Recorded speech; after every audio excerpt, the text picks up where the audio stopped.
we get started with coronavirus today, I wanted to briefly revisit the flu because that was a lecture that I had recorded in the spring, and as I watched it, I got to thinking, well, I didn't really touch upon Tamiflu and Xofluza. I still had a lot of questions. I mean, I touched on it, but in my mind, I still had a lot of questions about, which one was more effective. And I didn't really touch on that before. So remember, Tamiflu is a neuraminidase inhibitor. So that neuraminidase glycoprotein spike is what helps the virion release from the host cell as it's, leaving it to infect other cells, and it keeps it kind of helps the neuraminidase helps it release from the host cell. So Tamiflu kind of slows down viral replication, and those virions, if they do release, they kind of clump up, and so our immune system notices it more easily. Whereas Xofluza, I said, inhibits cap snatching. So basically, it interferes with mechanisms involved in translating that messenger RNA into the viral proteins. And there are a few other drugs approved by the FDA. I just decided to focus on those two. Of course, both of them, you're supposed to give them early, within the first couple days of getting symptoms, and for both of them, you need a prescription. Now, the advantages of Xofluza, which remember is the newer drug, is that you only need one pill, and several studies have shown that it does relieve symptoms more quickly than Tamiflu, so like as much as a day earlier, and it's less likely to cause side effects than Tamiflu. Drawback there is that we're starting to be concerned about some resistance showing up to Xofluza, so obviously that's a big drawback. And Xofluza also, it's more expensive. It's anywhere from between $150 to $180 out of pocket. While now Tamiflu has a generic version that's been around since like 1999, so you can get Tamiflu now between $20 and $50. So who should take drugs for flu? It's recommended for anybody that's at risk of complications from the flu and young children. So I don't think Xofluza is actually approved for use in children under 12 yet, but other drugs are. So that's something, again, for you and your doctor to consider. It's always best to try to prevent the flu. So I didn't talk very much about the flu vaccine. What strains are in it this year. It's similar to the strains that I had showed you before from last year. There's always a H1N1 strain, and there's always a H3N2 strain. Usually they include an influenza B strain in there as well. They're really recommending that people make sure to get a flu shot this year. Just because they're worried that if we get a big flu outbreak, then the hospitals are overrun and they won't be able to handle that extra influx of flu patients. So the virus for the flu is usually grown in eggs. So if you have an egg allergy, you have to request the different, there's all sorts of different flu vaccines, but you want to get the kind that specifically is not grown in an egg, so you probably would need to get that in a doctor's office. All right, so I know that coronavirus may be about the last thing that you want to think about. A lot of you have tested positive this semester or had to quarantine or certainly been worried about people that you know and love. I hope you and your families can stay healthy. Of course, the holiday time here, it could be a really tough stretch to get through. I know it's a really hard balance between living your life and trying to stay safe. I know that I'm really tired of it, and that vaccine just can't come soon enough. But I thought we'd be remiss if we didn't talk about it a little bit. I want to get into a little historical perspective about, we're going to talk about some related coronaviruses. We're going to look at specifically at the viral structure, as well as what we know about transmission, testing, and treatment options. So we call it coronavirus because The spikes here reminded the discoverers of a crown. So corona is Latin for crown. And viruses in this family, Coronaviridae, are the second leading cause of the common cold. Okay, so about 30% of common colds are caused by coronaviruses. Number one cause is rhinovirus. Might have heard of that somewhere. Okay, so if we start to look at the characteristics of these viruses, they are all enveloped. I thought that was fairly easy to see from this particular picture. This is from your book, by the way. It does talk a little bit about coronaviruses in general in your book. There are lots of coronaviruses in animals. Remember, most animal viruses are enveloped. I wanted to talk specifically, we'll get more into the structure of the virion in a minute, but there's 3 viruses that we're going to talk specifically about in this family of Coronaviridae. The SARS coronavirus, that causes a disease called severe acute respiratory syndrome.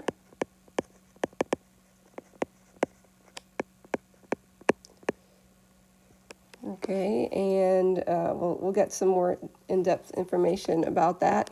MERS coronavirus, that stands for Middle East respiratory syndrome. And the SARS-CoV-2 virus, that's what we named the virus that causes COVID-19. The reason that we named it SARS-CoV-2 is that it's so genetically similar to SARS right here. So that's why we called it SARS-CoV-2 instead of MERS-CoV-2. And so basically what they did, they very quickly, I think in January even, were able to sequence the entire virion. And when they sequenced the gene for one of the most highly conserved proteins that the virion makes, it's the enzyme that's used to replicate its RNA, right? That's an enzyme that we don't have. We don't make RNA from RNA, but messenger RNA viruses do that. And when they compared the sequence of that same gene with the new virus and this SARS-CoV-2, they found that they were very, very similar. All right, so when they named this virus, they were looking for, well, what's the evolutionary relationship? Remember what we call that? That's the phylogeny. Okay, so we looked at the phylogeny when we were naming it to see, what it was close to. All right, so these 3 diseases here are clinically different, even though the viruses over here are genetically very similar. Okay, so I found a couple of different graphics that I liked of the virion. This one over here on the left is a little bit more detailed. That came from the New England Journal of Medicine. This one is a little bit more basic on the right. That came from this source down here, Chemical and Engineering News. All right, so if we look at just kind of the structure of the virion, it's a plus sense single-stranded RNA virus. Okay, so that remember, influenza or orthomyxoviridae, they're negative single-stranded RNA viruses, and HIV, the other RNA viruses that we talked about, they're also positive single-stranded RNA viruses, but remember they use that reverse transcriptase to kind of go through a DNA intermediate. Okay, and interestingly enough, the Coronaviridae in general, again, these are kind of general schematics for any coronavirus. I don't think this is specifically SARS-CoV-2. They have the largest known genome of any RNA virus. So remember, we talked about herpes virus. That genome is pretty big. It encodes for like 100 different proteins. A lot of the RNA viruses, it's, around 10 or maybe even less than 10. The coronavirus encodes for 29 different proteins. So we think about 29 different genes there. So that's pretty big. It's unsegmented, an unsegmented genome. So you can see that in both pictures here. Here's the RNA. It's a big, long string here. So we call that linear or unsegmented. If you remember, the influenza virion had, like 7 or 8 different segments of RNA. So that's different. And of course, you can see it over here too. Here's the RNA. It has a helical capsid. So you can kind of see that over here on the picture on your right. The picture on your left here, the little orange, they almost look like beads to me, is just showing the nucleocapsid proteins. So remember, the capsid is those composed of protein capsomeres that its function is to just protect the genome, the nucleic acid. Okay, so even though the capsid is considered helical, the shape of the overall virion is round because it's enveloped. All right, and if we talk about structural proteins, didn't give myself a lot of room here. Usually sources say there's 4 structural proteins. Now, this diagram on the right here seems to have simplified that a little bit because I count 5 over here on the one on the left. The most important one, I'll give that one a little star here, that we're going to spend a little more time talking about is the spike protein, or we call that protein S. Okay, so that's the protein that some of the vaccines have targeted, or they have used, that spike protein in order to elicit an immune response, delivered that some way in the vaccine. Okay, its main function is fusion and attachment to the host cell. Okay, so that's the corona, that's the spike protein. There are other proteins, envelope protein, E protein, membrane protein, M protein, as well as the nucleocapsid, like they consider that a structural protein. This diagram over here, I'm not quite sure how it counts it the same way. They just get a little bit more specific here. This is an envelope protein and an membrane glycoprotein. But this protein up here, this may look a little bit familiar to you, hemagglutinin acetylesterase glycoprotein.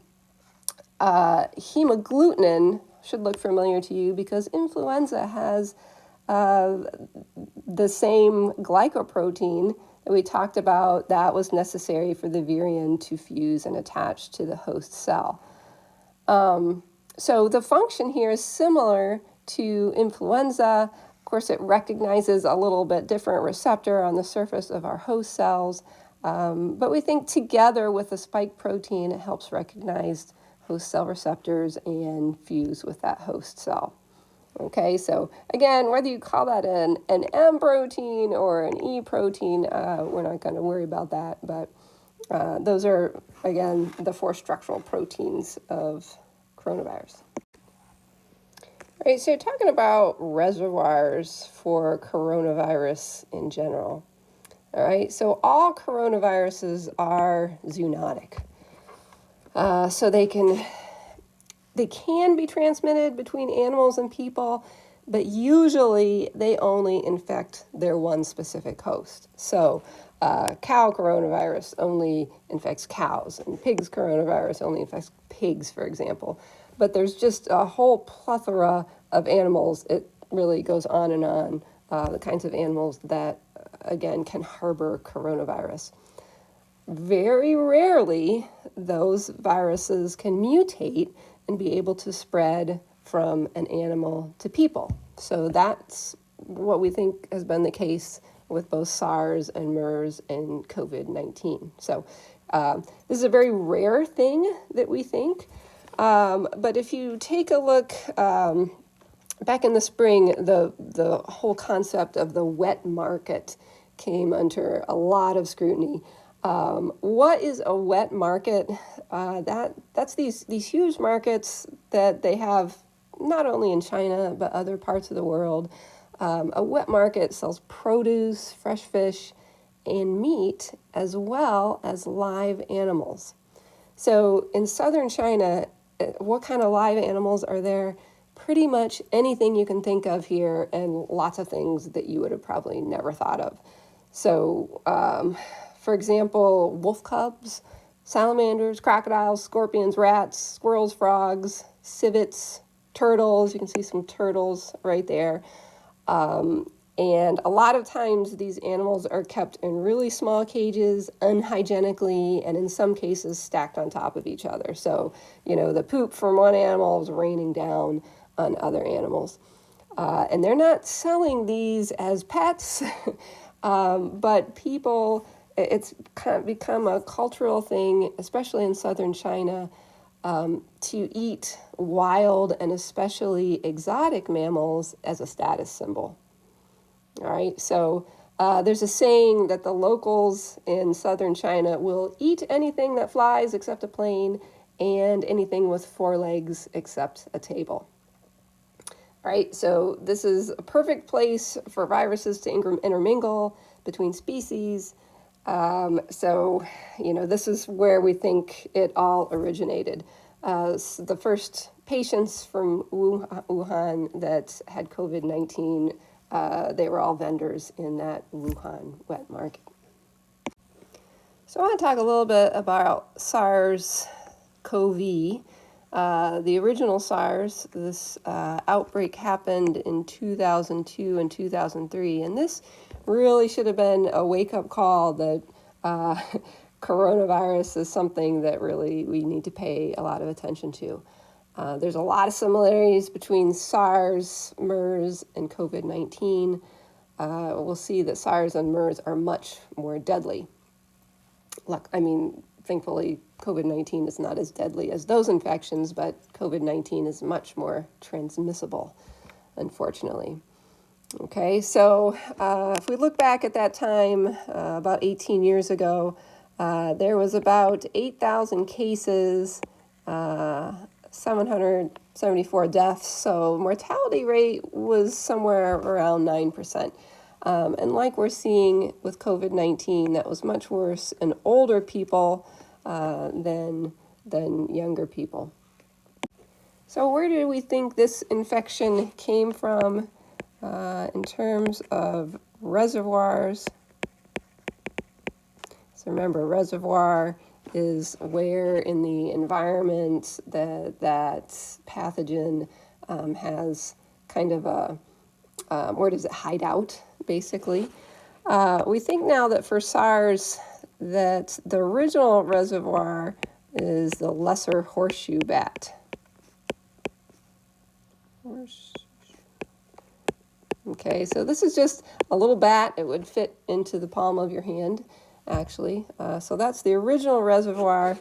We think that the civet cats are what's called an intermediary host. Or sometimes we call this an amplifier host. Okay, so basically the civet cats, and if you're unfamiliar what a civet looks like, something like this, at some point a civet cat got it from a bat by close contact of some kind. People were more likely to come in contact with civet cats through the wet markets. They are also farmed extensively in southern China because, again, they're eaten as kind of a status symbol. Okay, so once they made this connection to the civet cats, basically thousands of these animals were killed. The whole farms were wiped out. Okay, what kind of symptoms did we see for SARS? A lot of similarities here to COVID-19. Fever, dry cough, headache, muscle aches.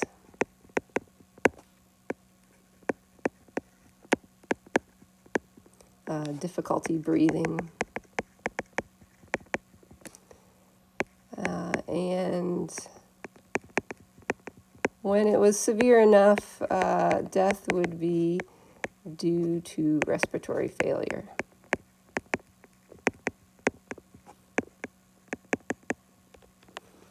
Okay. The good news about SARS is that we think it's not likely to resurface. So we haven't had any more SARS cases since 2003. The good thing was that people tended to show symptoms right away. So they weren't going about their lives infecting people and not realizing they were sick. Generally, they were sick, and so they weren't out and about. And like I alluded to, it has a very low transmissibility, so it's not as contagious. Once the Chinese government admitted that there was a problem, which they failed to do for a number of months, but once they admitted there was a problem and did the contact tracing and protected healthcare workers with PPE, they were able to halt the spread. And we don't believe that there's been any other animal to human transmissions. So I guess that's the good news. MERS is came on the scene a little bit more recently. It emerged in 2012. About 80% of the cases of MERS have been in Saudi Arabia. Okay, some other Middle Eastern countries as well. I think there was an outbreak in Korea. There have been so far about a little over 2,000 cases. That's a number as of 2019. It's still ongoing, but this has a much higher fatality rate, somewhere between 35 and 40% fatal. We suspect the original reservoir is some kind of bat, but there's a different intermediate host, the dromedary camel. Again, the intermediate, or sometimes we say amplifier host. And it's when people come in contact with the camels is when they get ill. And dromedary camel has the one hump. It's the Bactrian camels that have two humps. Those are a lot more rare, mostly in Mongolia. So it's the dromedary ones that are in the Middle East. And human to human transmission is possible, but not common.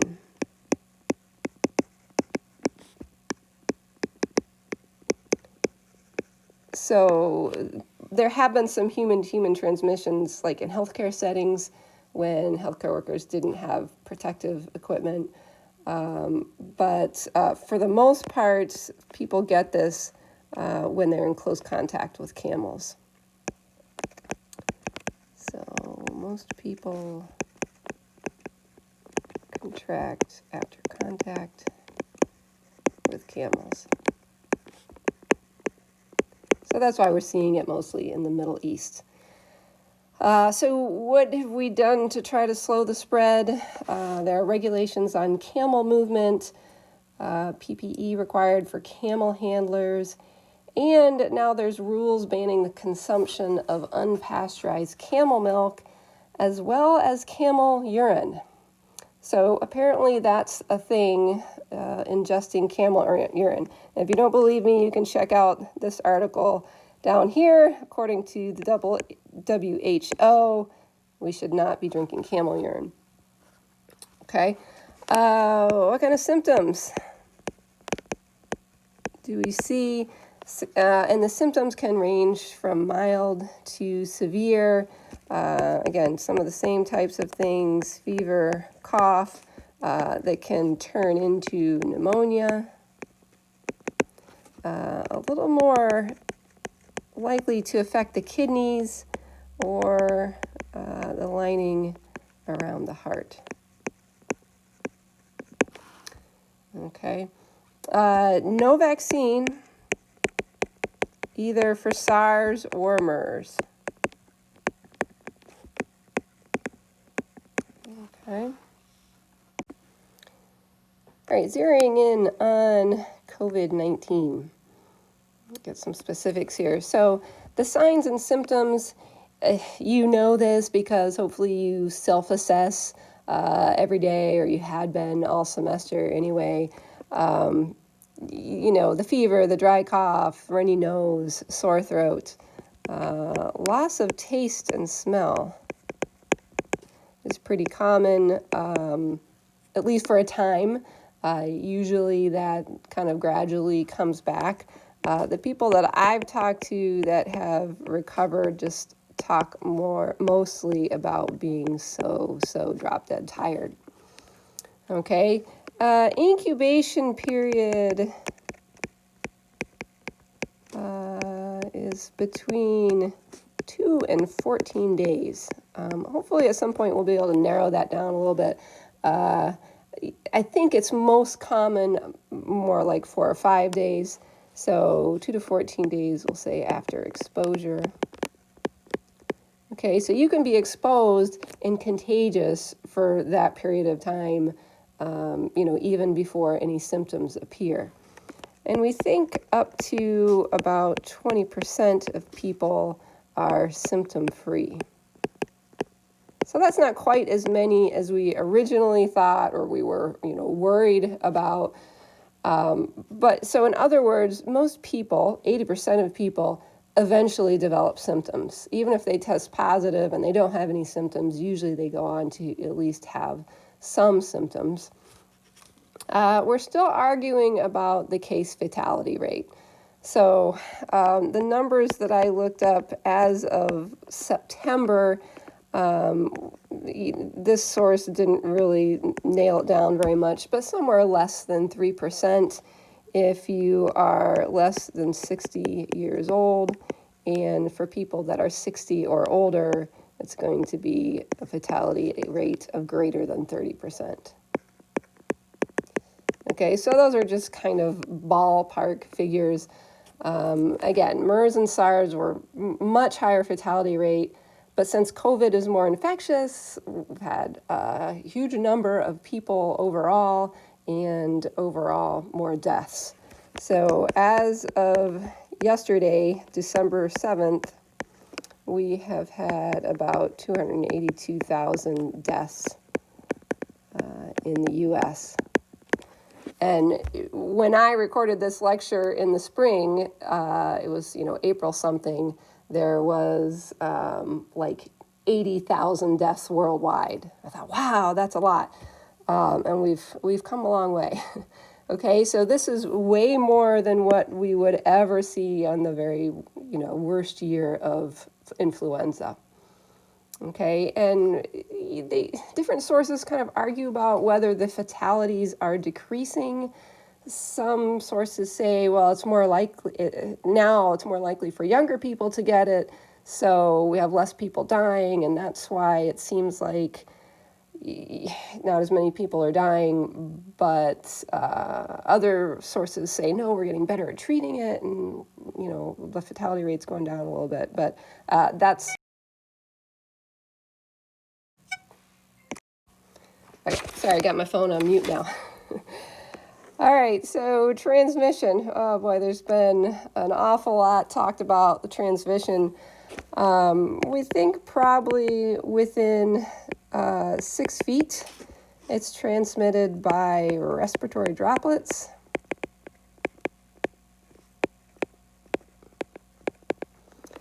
And this is probably the most common way of transmission. Okay, so that's within 2 meters.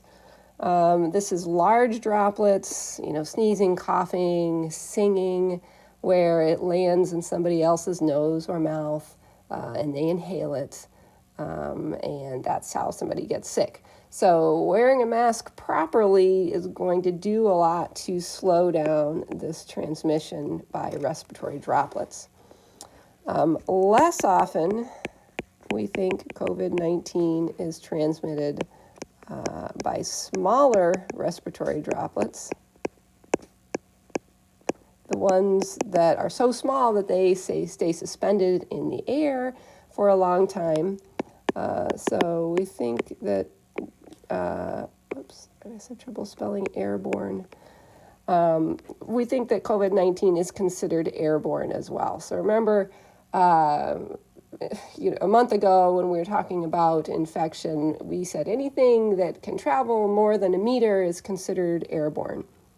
All right, so technically, even though it's not the most common way that COVID-19 is transmitted, it would be considered airborne. Usually, this is going to happen more often when people are in enclosed spaces, maybe with poor ventilation. Okay, and we think even less often than that, so even less commonly, it can be transmitted by fomites. So remember, that's some inanimate object that maybe has been sneezed on by someone that was ill, might have been picked up a couple hours later, and then that person touches their mouth or nose and infects themselves from that non-living object. All right, so hand washing is still a good idea. All right, reservoir. It will take some time to figure this out for sure. It took us about a year to figure out the whole camel link with MERS. But likely bats. There's some bat that's the original reservoir. And there's good reason, really, if you're afraid of bats, there's really good reason to be. They carry all sorts of diseases because they congregate together. They're very social. They fly long distances. We know that bats are reservoirs for rabies and Ebola and a whole lot of other infections, a lot of emerging infections that you might not have heard of, like Nipah and Hendra virus. So there's good reason to avoid bats if at all possible. There's not any direct evidence of a bat to human transmission, so there's likely some kind of intermediate host. And evidence points to the pangolin as an intermediate host. You don't know what a pangolin is. I didn't either. I had to look up a picture here. They are bizarre-looking mammals that have almost like a reptile-like scales, these keratin proteinaceous scales on the outside of their body. They're kind of compared to anteaters, so they eat a lot of insects, apparently. And they're endangered. But in China, everybody that was sick, I think maybe I said that wrong before. I think I said in civet cats in Wuhan. But it was, the civet cats, again, was with SARS, remember? The pangolins in Wuhan, the early cases were all people that had purchased pangolins. So we think that there is some connection there, but that has yet to be proved. COVID-19 can spread from people to pets, but we think that the risk of getting it from a dog or a cat is really, really low. All right, what about treatment? This is really hard to get the skinny on this because this is just rapidly changing all the time. And a lot of people argue about what's the best way to treat this. If you got a mild case, taking Tylenol, acetaminophen seems to help alleviate the symptoms a little bit. Usually if you are severe enough to go to the hospital, they will give supplemental oxygen. Some drugs that I keep seeing over and over again. So dexamethasone, methazone. Knew I would stumble over that. This is a corticosteroid. Okay, and steroids in general work to dampen an immune response. So that seems a little bit counterintuitive, like don't you want your immune system to be working really well? Well, you do, but you don't. You need to tamp down inflammation. So some patients experience a cytokine, what they call a cytokine storm. Basically, they have too many cytokines and inflammation that really gets out of control and damages the lungs and causes fluid buildup. Okay, so besides dexamethasone, there are other drugs that target specific cytokines or overproduction of macrophages, for example, that can just, again, for some people, it's too much of an immune response. The other drug that I see a lot of talk on, and I believe it's one that was given to President Trump, was remdesivir. This is what's considered a broad-spectrum antiviral.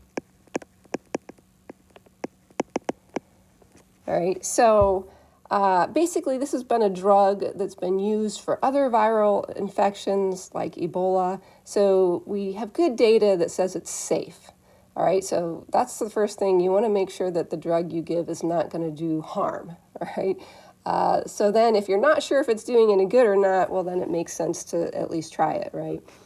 How remdesivir works, it is a nucleoside analog. So kind of like acyclovir.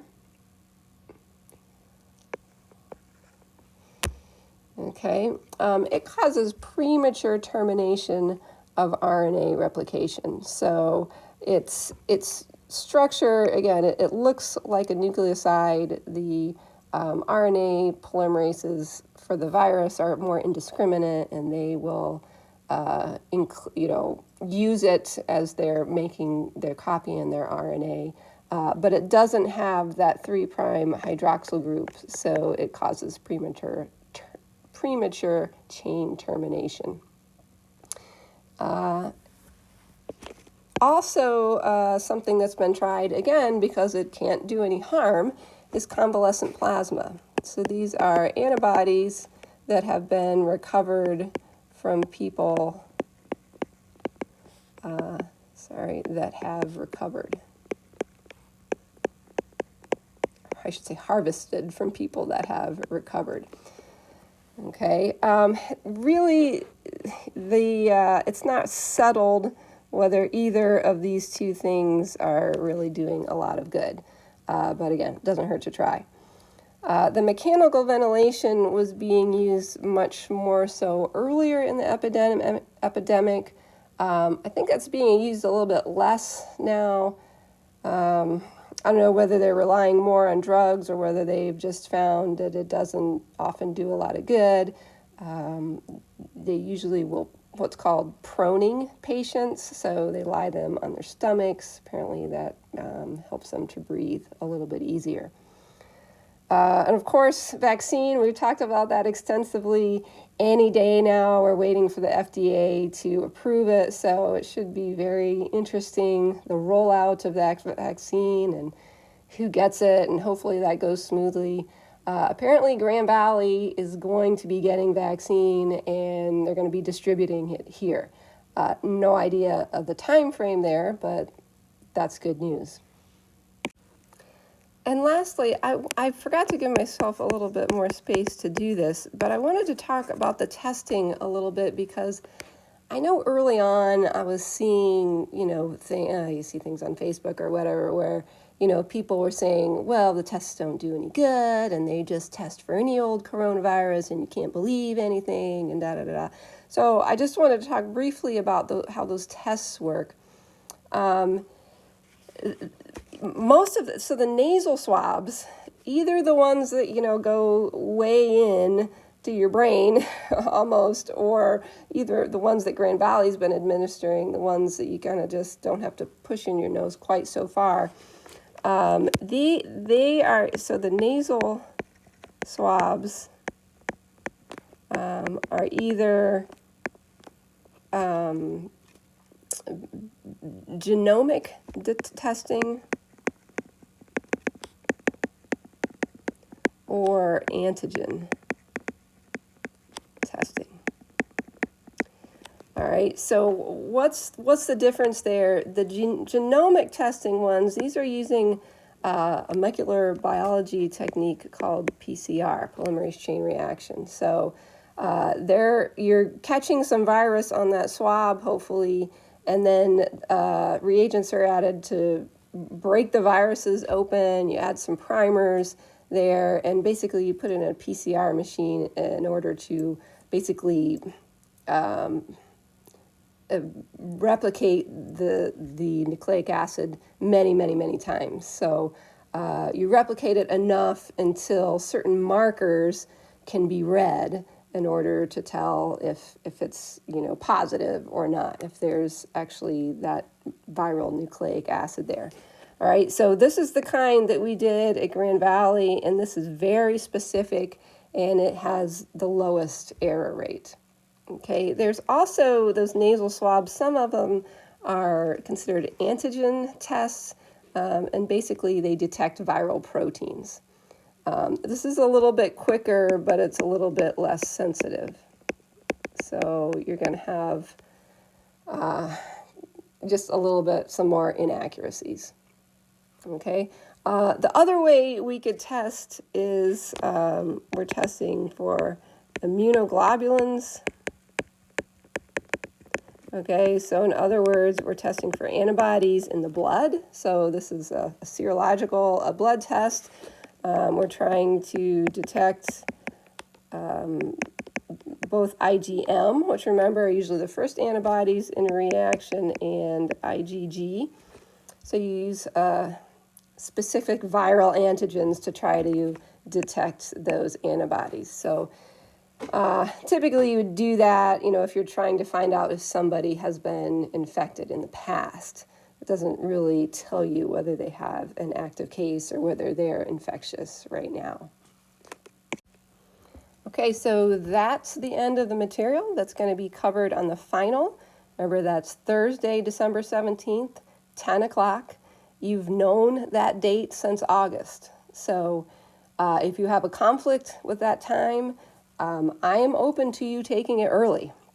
I don't have the test done yet, but I'm open to you taking it. Hopefully I'll have it done by Monday, even if you want to take it Monday. So only in some extreme emergency would I allow people to take it late, because I have deadlines as to when I have to have grades and everything in, and they're on my back for that even by Thursday. So I need for you to, again, think about that. Let me know if you want to take it early. We can make that happen. I still have people asking me, how do I study? Again, make sure you watch that video where I've talked about the different parts of the final.